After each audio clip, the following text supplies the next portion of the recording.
అరే వచ్చి ఈ ప్రభుత్వం వచ్చి 8 నెలలు అయితే లేవు, నిద్ర పడతలేదు వీళ్లకు. ఇప్పుడు అధికారంలో ఉన్నట్టు వచ్చేస్తున్నట్టు సోషల్ మీడియాలో క్రియేట్ చేసి ఇక మాదే వచ్చేస్తుంది ప్రభుత్వం అని. ఒకటి గమనించాలి, ముఖ్యంగా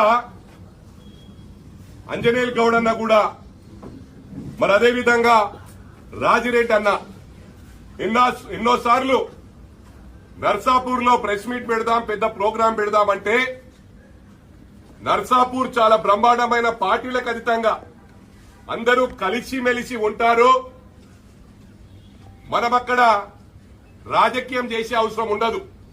ఈ సిద్దిపేటలోనే గత 40 సంవత్సరాల నుంచి వీళ్ళ రాజకీయం నడుస్తుంది.